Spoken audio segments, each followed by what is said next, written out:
We save the best for last always at the Milken Institute, so I am very pleased to be moderating Globalization, Path to Prosperity, yes, or Race to the Bottom, question mark. I am pleased to introduce my esteemed panel. To my far right is Francisco Gonzalez Diaz, who is the CEO of Pro Mexico. Next to him is Victoria Espinal, who is the president and CEO of the BSA, the Software Alliance, and she is also a former intellectual property enforcement coordinator at the White House.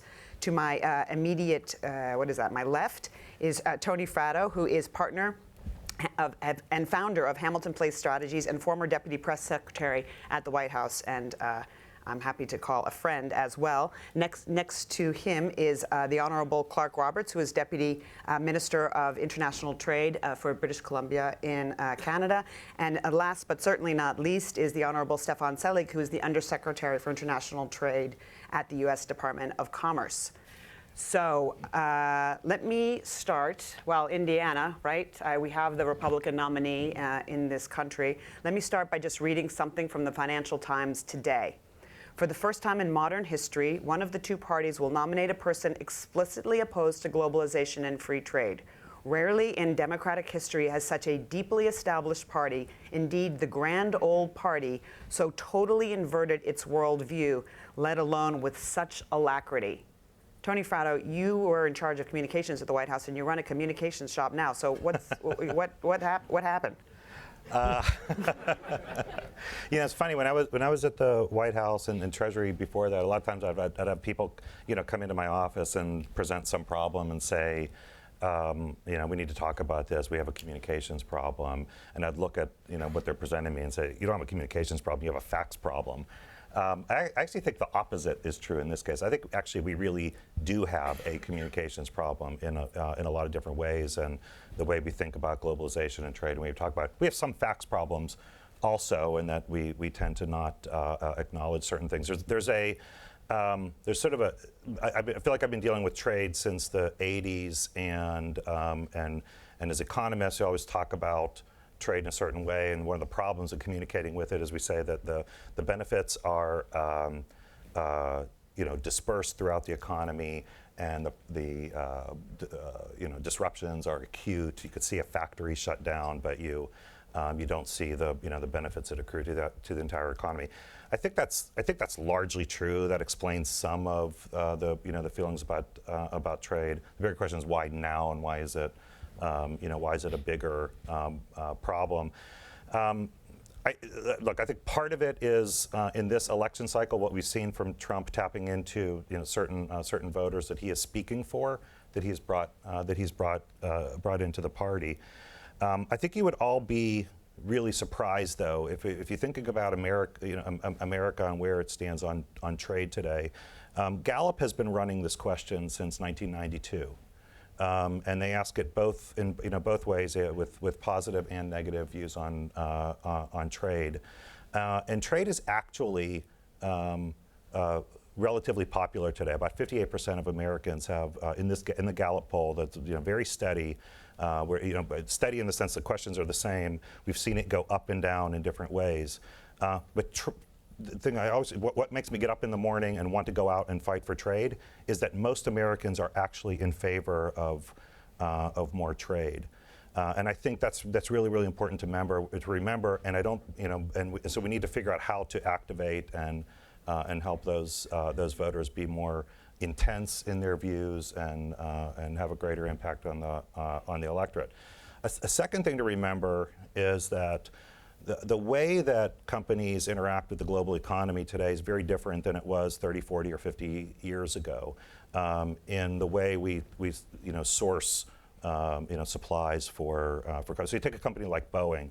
Boeing has 15,000 suppliers across the country. Now, the tradable sector in the United States is still relatively small as a trading nation, but we have a large portion of our citizens, our electorates, communities that actually don't even know that they are involved in trade, because they're selling not to Indonesia or Germany or Japan. They're selling to the Boeing company in Washington State. Right, so they feel disconnected from the global economy when they are in fact very, very connected to the global economy. A big trick for us is getting at those people and helping them to be more, more informed. The third part, which maybe I think we could spend time on a lot of these things this morning, is that. Even pro-traders, though, and I think it's a minor miracle that, that most Americans are still relatively pro-trade, they still don't have a full understanding of trade. They support it for different reasons because they're internationalists, or they think about it in a very one-sided way. When Trump says, Mexico is winning in trade, so. They are, in fact, he's actually right. They are winning in trade. They ought to be winning in trade. We're winning in trade too. Trade is win-win. If it's not win-win, it's not sustainable and durable, and there's no reason why anybody would trade with each other. That's not the way we talk about it. We talk about trade very asymmetrically. We talk about exports and exports only. And so we're not really good about doing that. I think in the heat of an election cycle, explaining Ricardian trade models probably isn't the best way to get at it, but we need to start thinking about those things. Well, you run a communication shop, so you got to get working on that. Francesco Gonzalez-Diaz, Mexico did win, is winning from trade, and did win from NAFTA, and it seems to me that Mexican people have a much deeper sense of that winning than we do here in the United States. Not to kind of lead the witness at all, but how is it going in Mexico? First of all, thank you. This is not only a NAFTA issue for Mexico. We have also free trade agreements with Europe. We have free trade agreements with Latin America, with Japan. And this is then not a geographical issue. It's more really a well-being issue. In the 70s, we used to be a large exporter of oil. 80% of the exports were oil, and as we talked for, also the T-shirts maquiladoras were very famous in Mexico. Mexico evolved, and today 89% of the exports is manufacturing, not only to the NAFTA region, also to Europe, also to Japan, also to China, also to many countries. And in this sense, we have increased the competitiveness of the country. Not only in the numbers, 89%, also we are one of the 3 largest high-tech advanced manufacturing exporters of the G20. This means that we have obviously increased the manufacturing, but also the depth of the kind of processes we have been steadily improved. In this sense, we can feel this in Mexico. We can feel the power that consumers have to purchase new things. For example, 19% increase in new cars in 2015, or in the consumer index were also steadily increasing numbers in the past 10 years. Then if you see this, you can feel that this is getting better. Something important, as I said, is that we review this with 46 countries. This is not only with the NAFTA region. Then we understand that we can do better things for Europeans or for Latin Americans, and in this sense, the competitiveness that has been there for the past 20 years, or that we have been putting in place, is also attracting different kind of investors. For example, if you attract, in these days, the 3 German automotive large companies, BMW, Mercedes-Benz and Audi, this means that they are interested not only in the cheap possibilities that a country can deliver, mainly in the quality, because they are, in this sense, interested in having the whole cluster and to having the whole chain in this sense. Yeah. Shifting to the north, Clark Roberts, Canada is also a small open economy, very much anchored in the global trading environment. So how is it going up there? And also, Canadians are often very astute observers of what's happening in the U.S., so maybe I can ask you to comment on both of those questions. Oh, sure. It's fascinating. I've just come down from British Columbia to the United States, and I'm having a very profound sense of political dyslexia. In Canada, the Conservatives want free trade, and the Democratic Socialists are opposed to it. And coming down to California and seeing a right-wing candidate being opposed to free trade is giving me a little sense of confusion. I'm trying to remember which is my fork hand and which is my knife hand. I'm not sure which is right and which is left anymore. But you know, in Canada, the unions and the Democratic Socialists are opposed to free trade because they're trying to protect the $18 and $22 an hour jobs that manufacture simple things that could go to other countries. And you know, in the conservatives and even the federal liberals believe that we have to either innovate or we have to get angry. You get better or you get bitter. And that's the choices that you have. And it seems that here, someone is challenged into the bitterness rather than the betterness. And I think that that's really the debate that's about to occur in the United States. So I'm really watching it with interest and with fascination. So. Did I answer your question? You did. Okay. You did indeed. And you'll have time to elaborate on that. Stefan Seelig, let me quote Bernie Sanders. Let's be clear. The TPP is much more than a free trade agreement. It is part of a global race to the bottom to boost profits of large corporations and Wall Street by outsourcing jobs, undercutting worker rights, dismantling labor, environmental health, food safety, and financial laws, and allowing corporations to challenge our laws in international tribunals rather than our own court system. Hillary Clinton, who will be the prospective nominee and who did a lot to negotiate TPP in the early days, has now denounced it. So why are you still for it, and what do you have to say about that? Boy, quite a lot, Stacey. Let me just make a few comments first.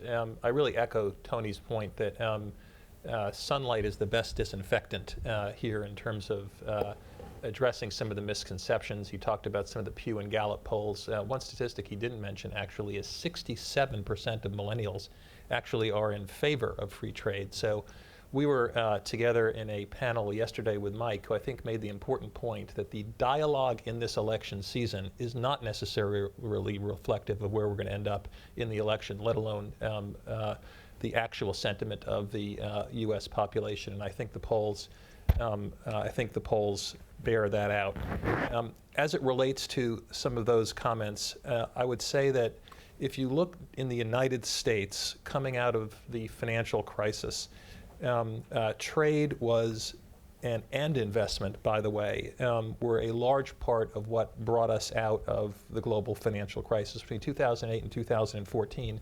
Interestingly, because you brought up TPP, in those markets where we had free trade agreements, of which there were 6, our goods market share rose.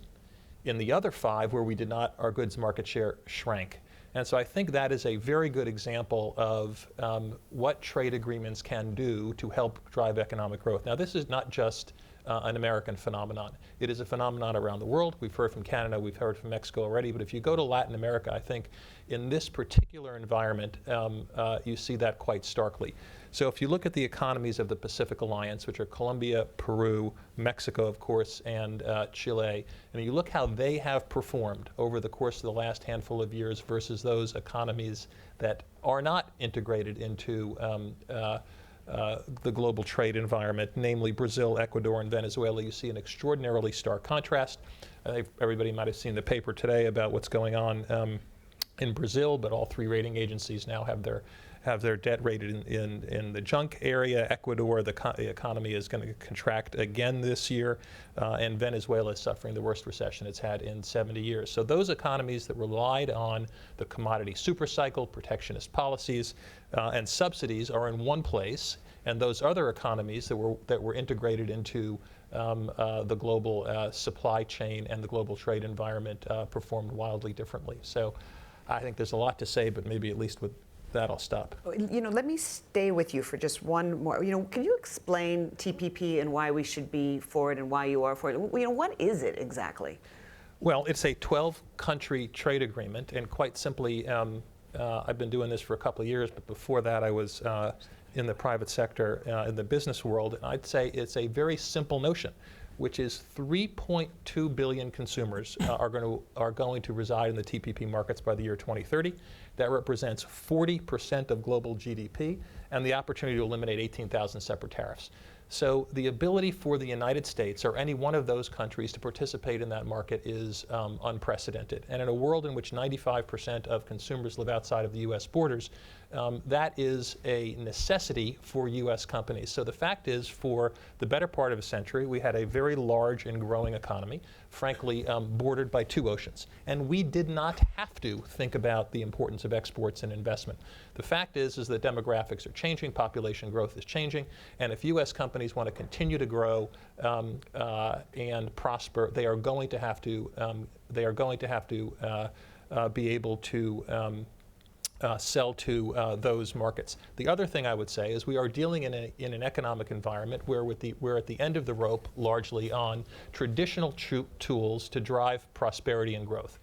You're in a world in which there's 0 or negative interest rates, and as a result, the ability to use monetary policies to stimulate the economy is largely at its end. As it relates to fiscal policies, by the year 2035, you're going to see global debt levels at 98% of GDP. We talked about the end of the commodity supercycle, and as a result of that, this is really about driving demand and productivity, and I don't think there is any path to driving demand and productivity without trade and investment. Yeah, trade, I think trade to the rescue there. Tony Fratto, I want to give you, before I turn to Victoria, just you do run the TPP coalition. Yeah. So I just want to give you a chance to say just a couple of sentences about TPP, and then Yeah, so we handle communications for TPP coalition, and there's a lot of pieces of it, look, it is I think I don't like to think of the TPP coalition or any trade deal as being against some other thing, but the attacks on it, everything you listed that Bernie said, if we wanted to turn this into just a TPP seminar, we can go through each one of them and explain how it's actually the exact opposite. Right.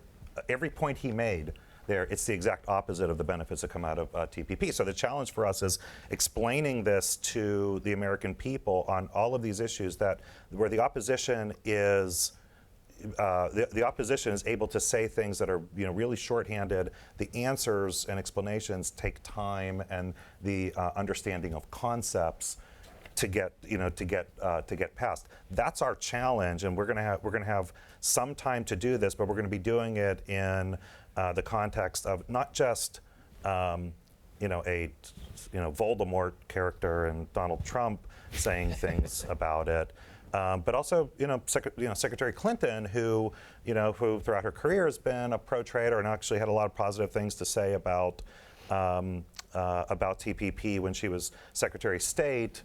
But I think in the context of Democratic primaries came out against it. So that's our challenge. I think we're going to succeed. By the way, I think I think there are very, very powerful pro-trade arguments that. Well, how about one, Tony? That the benefits skew to low-income consumers. Oh, it's not even close. It's not even close. Yeah. 63 for the bottom 10th percentile. There's a 63% loss for the top, and at the 90th percentile, it's a 28% loss for all of the obvious reasons that poor people spend more money on merchandise.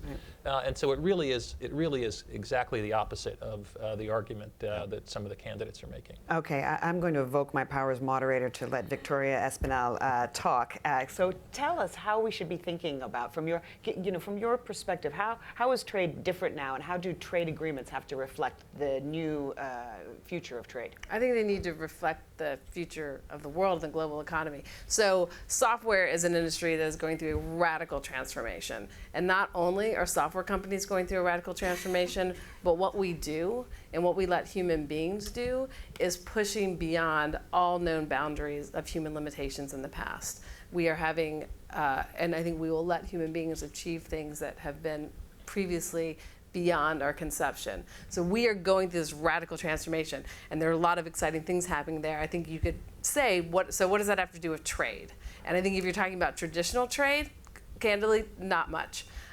But if you were talking about the future of where trade can go, it actually has an enormous impact, and this is why.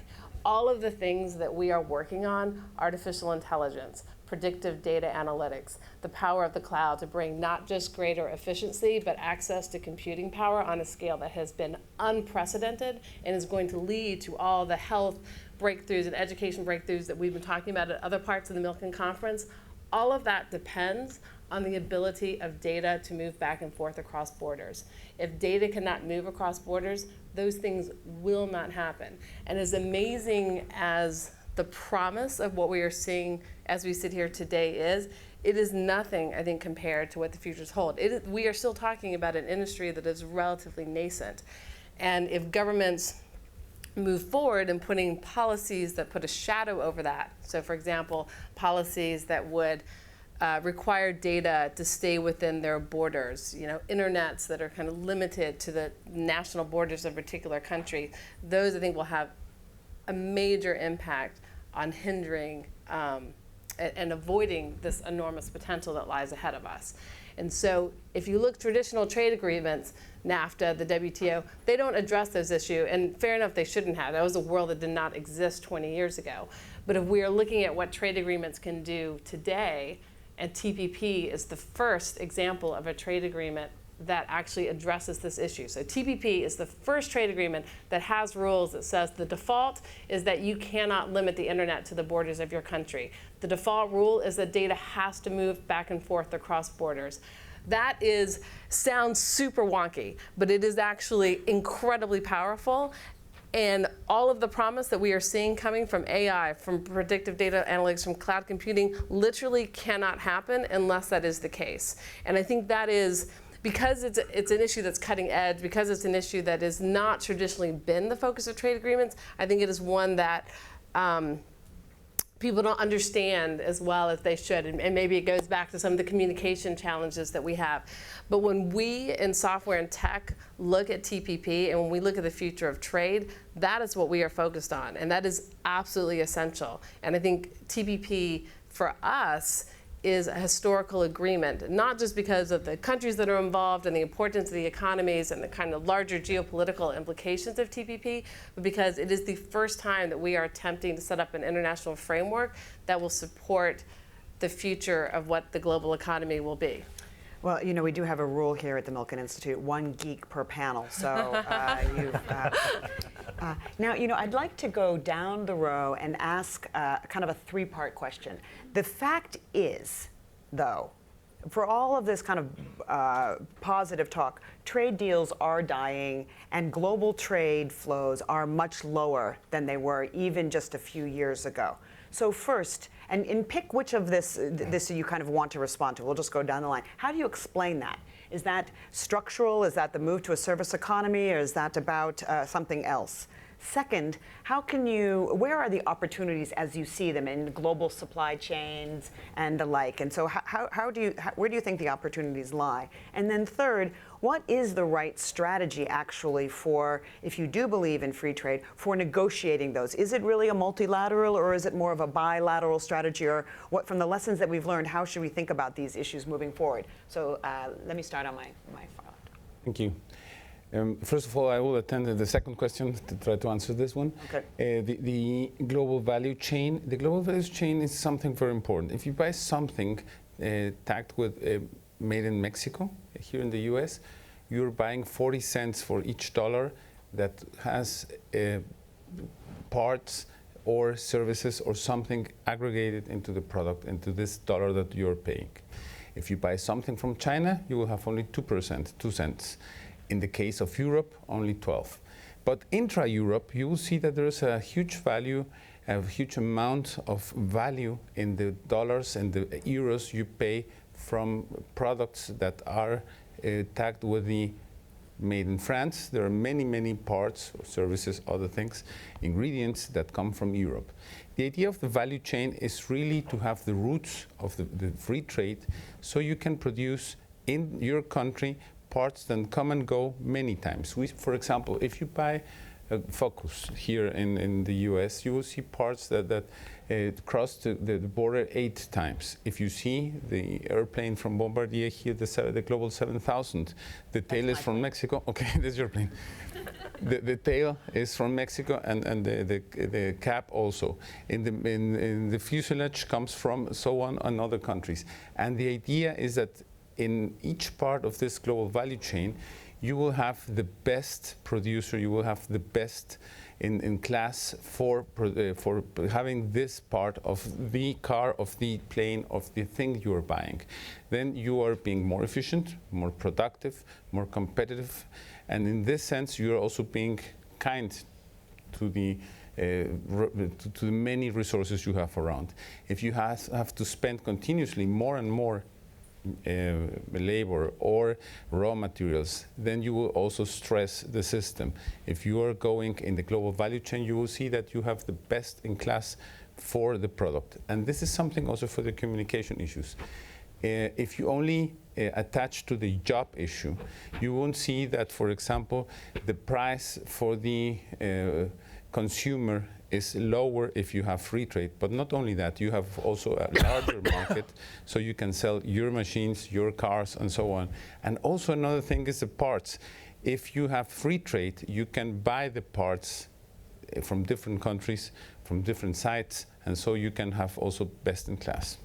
You know, a friend of mine at the Treasury Department moved after many years in Washington to be the Treasury attaché to China, and in his going away party, I said, how are the kids about this? And he said, you know, enough of their toys say made in China on it that they think they're basically going to Santa's, I'm going to go question number 1, number 3. So in terms of trade declining, I just categorically reject that premise. But again, it may be because when I say trade, I mean something a little bit different. Here's a fact that is amazing to me. If you look at all the data that exists in the world, that exists today, back to the beginning of humankind, 98% of it was created in the last 2 years. We are experiencing an exponential revolution in how data and information is being used and analyzed, and that is only going to continue. So we are the opposite of global trade is dying. We are increasing at a rate that I think is hard, frankly, to comprehend. On the third question, and I've thought about this a lot because at an earlier happy point in my career, I was a trade negotiator for the United States. I love the WTO.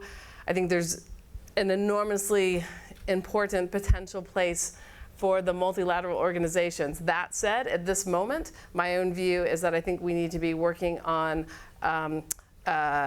agreements or arrangements between smaller groups of countries and try to use that to build towards something bigger in the future rather than going to the multilateral right away. And there may be a difference of view on this panel, but that is my own view. The other thing I would say is I think we need to think beyond kind of the traditional framework of trade agreements. So the issues that we work on, data moving across borders being one of them, that actually comes up in discussions between governments in all sorts of different ways, including the recent agreement between the United States and the Europeans on the privacy shield that are not trade agreements per se. And so I think we need to start small and build big, and I think we need to be looking outside the traditional trade agreement structures.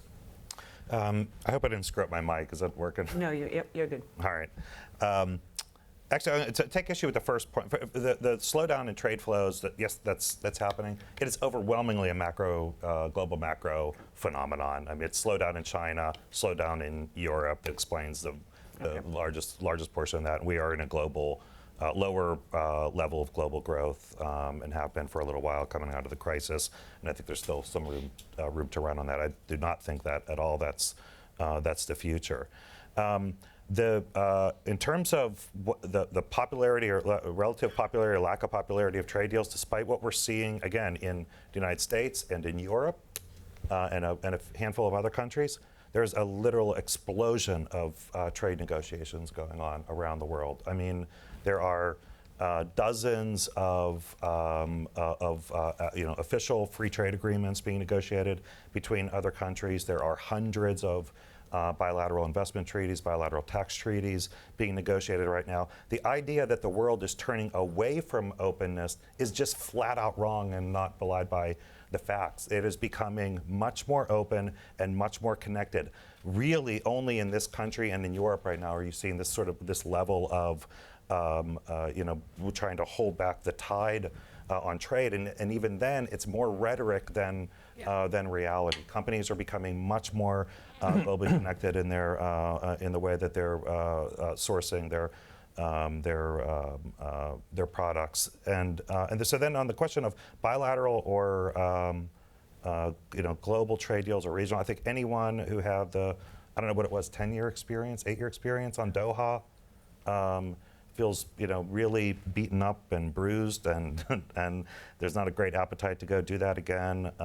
We have it's not impossible to fail on a trade deal. So we failed on Doha. In the Bush administration, we failed on, if you guys probably don't remember this, but going back to 2001, 2002, had the idea of a free trade of the Americas, which we spent some capital on, that went nowhere, largely because of Brazil. I think Doha failed largely because of India and Brazil and a couple of other countries. So I think smaller bilateral and smaller regional are the way that we're going to go, only because the bigger ones are getting to be just too hard to do. Great. I'm from the province of British Columbia, which is directly north of California. British Columbia is twice the size of California and has 1/10 of the population. On its east side are mountains, and on the west side is the West Coast.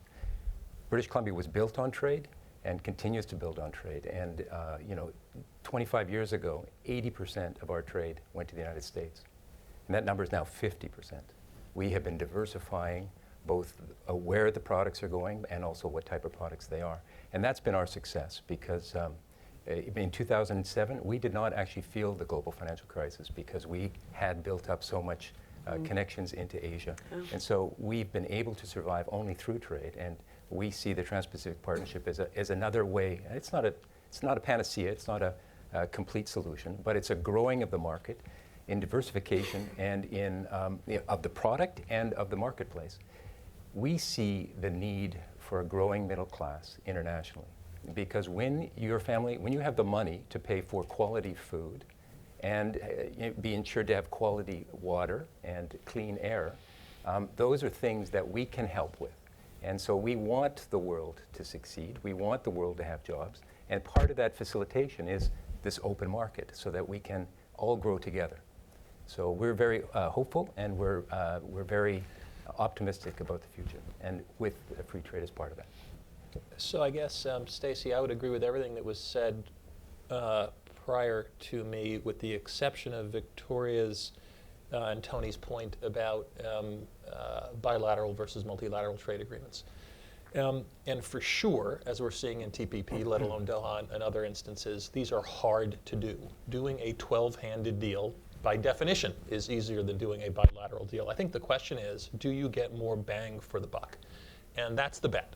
And I think you get more bang for the buck for a whole host of reasons. One is the point that we talked about in terms of integrated supply chains. So now, as opposed to NAFTA, where we have 3 countries with an integrated supply chain, we have 12 countries that will have an integrated supply chain, and hopefully have all the benefits that we've seen in the United States, Canada, and Mexico from NAFTA, which, by the way, is 20 years old today and obviously needs updating, to Victoria's point about the changing nature of the economy. Services exports to NAFTA are up 300% since it came into force. And the ability to now magnify that through TPP is extraordinary.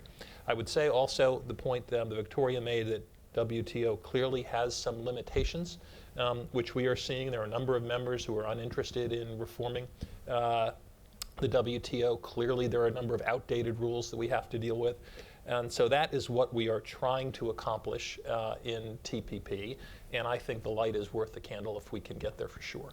Yeah, just to be clear, so I mean, in the case of, I'm a huge supporter of both TPP and TTIP, although I wish there were wish we could do financial services and more broadly services in TTIP. The Transatlantic Trade and Investment Partnership. So that's U.S. and Europe, and I think it makes a lot of sense for so many reasons. But it's not getting as much attention right now, a little bit further behind in negotiating it. Yes, those are large. Those are large regional trade agreements. We have other regional trade agreements with the United States and the Caribbean nations. We have them with Africa, Sub-Saharan Africa, which is a fantastic agreement. So we have them, we're going to build upon them, and we should do more of them. I just think, when I say multilateral, I think I'm really talking about the global rounds. I think are really tough to do. By the way, this is an open architecture agreement, so you're going to have the ability for other countries to dock into it if they meet the high standards of TPP. And as I've gone around the world, whether it's to South Korea or other nations, the first thing they say is, can we join TPP? Right. And not only does that have obviously extraordinarily profound commercial and economic benefits for the value of the agreement, but it also means that each of those markets, that they are going to have to meet those high standards and make those very, very tough decisions, politically and otherwise, to be able to join. You orchestrate a kind of a race to the top, actually. That's exactly right. Exactly, and that's what I meant when I said start small and build, and not that I would call TPP small, but I think that's what you need to do. I think you need to kind of have a core consensus and then have countries join onto it. I think at this point that's much easier than going the sort of WTO route of trying to get everyone on board at the same time. And I think that's true for a number of reasons, including I think it makes countries kind of put their money where their mouth is. I mean, to Tony's point, I think it's actually a false perception that the world is turning away from trade, but in a negotiating body like the WTO, any individual country has enormous negotiating power to disrupt that. And I think if you have an architecture like TPP where there's kind of a core consensus on what the rules are, I think it will make countries step up to join those rather than dismantling an entire negotiation because of a particular issue. Okay, so when I read you these quotes and make these arguments, you push back about the benefits of trade, and I think that's, for me anyway, easy to believe. You also push back, though, and say, no, people really are far more pro-trade than you're making them out to be. And there, honestly, I'm just not that sure. Let me read you from the New York Times, quoting a research study just done. Between 2002 and 2010, researchers found that the areas hardest hit by trade shocks were much more likely to move to the far right or the far right left politically. If imports from China had grown half as fast between 2002 and 2010 as they actually did, Congress probably would have fewer conservatives and liberals and more moderates. One of the authors added, in retrospect, whether it's Trump or Sanders, we should have seen it coming. The China shock isn't the sole factor, but it's something of a missing link. So, Can I weigh in on this? Absolutely. I'll say this because I'm very, very familiar with these views. So it's a little bit of background on me. I grew up in Pittsburgh, Pennsylvania, steel town, highly correlated, highly concentrated steel industry. I grew up in the late 70s and early 80s, seeing the demise of the steel industry, and it would actually led me to go into thinking about international economic issues and trade. And so I'm very familiar with the impact of competition and globalization and what it does for communities. I mean, I could talk all day long about the Mon Valley and some of these towns that are completely empty, and we're seeing it in Michigan and some other places too. I don't want to be Pollyannish about it. It is. I know these people who are voting for Trump. They live in my neighborhood. Some of them are relatives. I know the way they think about it. That's why I'd say we do have a huge challenge in how we help to explain what is actually going on with trade. We actually have a huge challenge in what we do with people who are impacted by globalization. We do a horrible job of helping people, and I say this in not being critical of my own party in this. We are not good about and tend to ignore the disruptive nature of trade. And I have these arguments with people. I say, well, if you don't understand that trade is disruptive, that you don't understand trade at all, right? I mean, disruption is actually one of the benefits of it. Now, if disruption causes the depreciated value of a fixed asset like a factory, we can deal with that. We have very normal ways to deal with the depreciation of a fixed thing. We are not very good with dealing with a depreciated asset called a human being. Right. And we have to do a lot better on that and think about it. And I always had, I had people, people say, well, what are we going to get trade done? Well, the Democrats are going to want TAA. And I said, well, like whatever they want, double it, right? Because the benefits are so great, but we need to do a better job of helping people adjust. I want to do a segue into that point, and I'll start, Stefan, with you and for my last question. But I also, feel free to respond to the quote before you answer this question, of course. But a senior fellow at the Milken Institute, Jared Bernstein, has just written an interesting piece saying that, the irony is that people are turning inward in terms of their views on trade at the same time as they're more globalized than they've ever been before, right? So they travel more, they're more aware internationally. And so my question is this really about China, or is this about robots? And is this panel really about trade, or is it really, in fact, about the other policies that we should be putting in place and prioritizing to deal with these inevitable, to Tony's point, dislocations? And I would just invite all of the panelists to comment on that, starting with you, Undersecretary Seelig. Sure. So I don't know if it's robots per se, but we're clearly living in an evolving world. We were talking earlier, over the last century, U.S. farm employment has decreased from 41% to 2% of the population. Right. Huge dislocations and changes to the U.S. workforce. Over the same period of time, U.S. manufacturing employment has gone down from 24% to 8.5%. And that is because of automation. It is because of technology. It is because of productivity.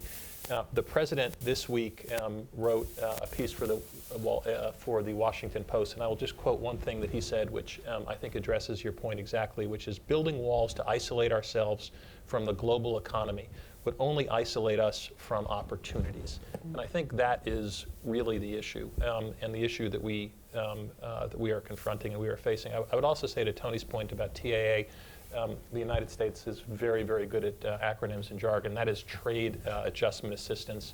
That was reauthorized as part of TPA, our Trade Promotion Authority, last summer for another 6 years. And this is the effort to do everything we can to help dislocated and displaced workers, which is extraordinarily important. And the thing I find, Stacey, about your quote is I don't find those things inconsistent at all. And so I think what we're saying is trade is good for the world, trade is good for the country, but for sure, trade is bad for certain individuals and certain communities.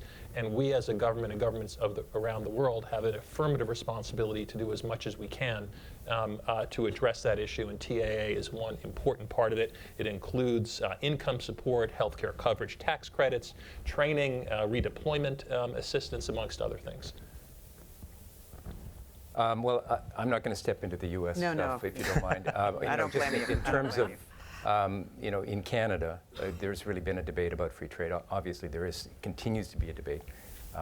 From our experience in British Columbia, the free trade usually wins. And I think the reason is because it's a bit like when you're growing a plant. If you put it in a greenhouse and put up nice walls, the plant is comfortable and grows quickly, but at some point, it will be inherently weaker. It will not grow as strong. It will not withstand as much if you actually open the windows and allow the rest of the world to experience the plant's growth. And the only way to grow a vibrant, growing, thriving economy is to be innovating and staying competitive with the rest of the world. Being smart rather than being protectionist is the way that we have gone, and we've been very successful with that. And I would encourage the United States to continue on its path. I will watch with interest, though, as the debate unfolds, because, and I'd be interested in the panelists' views, because it seems that both candidates who are now the presumptive nominees are against TPP. So I'm not quite sure if we'll be going down that path in any event. Can I ask you, though, what about the sort of the social safety net in Canada? Is that because tell us about those policies? Yeah, again, I'm from British Columbia, which is the west coast of Canada, and there are parts of Canada that have faced dislocation or disruption because of the free trade agreement. The automotive industry and the manufacturing in Quebec and Ontario have faced that, and we've provided unemployment insurance. We've provided retraining experiences so that people can move on. But it is a difficult task, and the trick is not to take workers, when they've been doing something for 15, 20, 25 years, it's difficult to move them into something else, to take them from building a car to sitting behind a desk. It's a difficult transition, but it is something that you need to face and work in a humane way and in a diligent way. But you don't want to put them into another dead-end job, right? You want to move them into the new sector. So it's a very difficult task, but it's something that with creative civil servants, it can be done. I would just say that we focus a lot on trade because here's the way I think about trade is. Trade is undeniably good. I can show it mathematically why it's good for an economy overall in the aggregate. and for the global economy, and it's the best. It plays an important role in elevating standards of living for the greatest number of people. But trade to me is not the problem. Trade exposes problems, right? If you expose an economy to competition and to global sourcing of goods and services and decisions by people who are trying to allocate capital, you find the weaknesses. And we have weaknesses. We have an education system that is not creating highly educated, flexible people.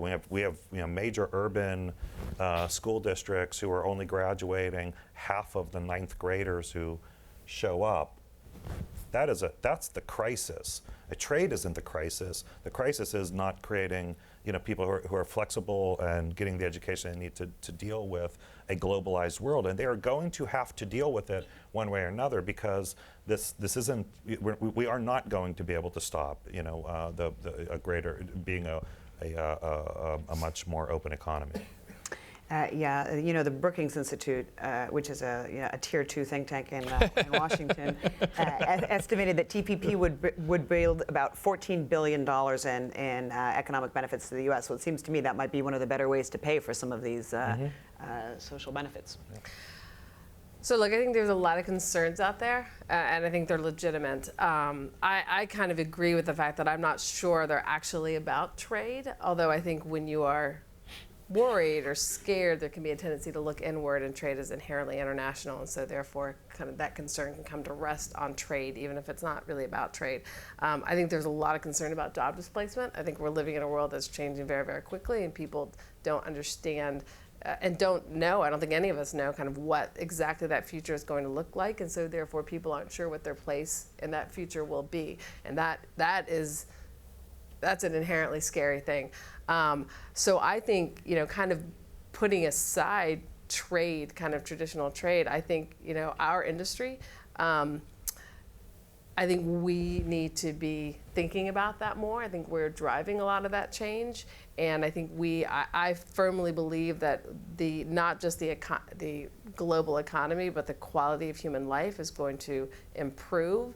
But at the same time, I think we can't let the promise of what's going to happen mean that we're not focusing on the fact that that is going to cause disruption in people's lives. And so we have to address that in a way that is kind and compassionate. So I think there's more the industry can be doing there. And I think government needs to rethink the social safety nets. They've been set up in ways that are fairly traditional. I completely agree with what Tony said about the educational system and getting in there early, but I think we also need to be rethinking the back end of that. And getting as prepared for disruption that may be coming. The other thing, I think, not to go off on a tangent about this, but I think we need to be rethinking kind of what a traditional job is. And I think one of the things we need to think about is what are income streams looking like? What is the overall quality of looking like? Because that's really what we want, right? Like, we want people to be living happy, prosperous lives. And maybe that means maybe you can do that in a context that's outside kind of the traditional job and employment rules that we've had.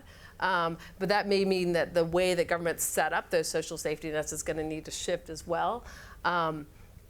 So I think we could have, a whole nother panel on kind of future jobs and where that's going. But I will just close by saying I do actually agree that I think the concern is people not understanding what their place in the world is going to look like 10 or 15 years ago. And so some of that concern is being placed on trade, even though it's not actually about TPP or any of the specific trade agreements. Okay.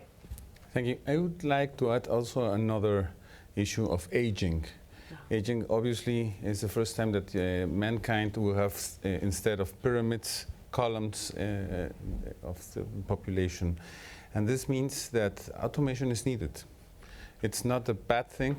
We don't know how. The shape of the future is something that we don't have in this moment. But really we will need, for trade and for this new well-being, there will be huge changes, as you said, as everybody mentioned.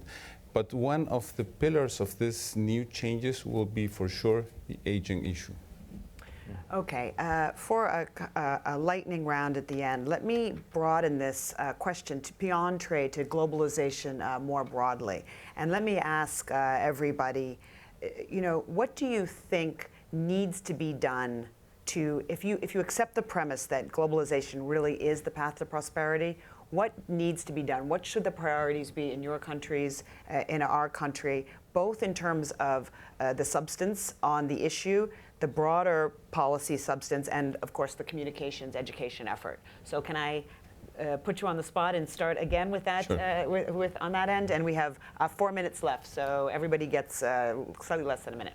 Very fast. Structural reforms. We have started with many structural reforms needed, for example, energy, telecom, and one of very important nature is education. We need go beyond what we have, only universities, to go to technicians, to go and develop really the talent, obviously for manufacturing, obviously for services, but we need to move in the reforms. We started with that, and we will have a very stronger ambiente, a very stronger economy, so we can go on that. Mm-hmm. So I would say on the substance, I think we need to look to the future of the global economy. I've already talked about data, cloud computing, so I won't reiterate that, but I think we need to look beyond the traditional industries and look to what we think the future is going to be like. And the other thing I would just reiterate what I was starting to talk about in terms of how governments structure their social safety nets. I think we need to rethink that so that we can try to get prepared for the future that's coming. Okay, so structural reform is critical. More emphasis on the social safety net.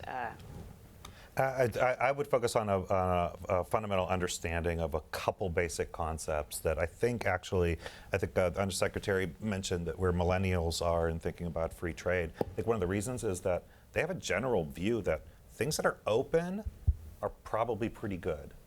So like if it's sharing economy, if it's open information, transparency, flexibility, these are all good things and good concepts that they understand. I actually think that given where our economy is today and a much more mature understanding of what those things mean in the things that we use every day, the apps that we use every day, and the way we conduct our lives, we actually have a better opportunity to explain those Ricardian concepts that go back a couple hundred years that we haven't been good at explaining. I think we can actually do that now, and we can put ourselves in a better place to understand it. The open economies of the world, whoever they are, those are going to be the winners.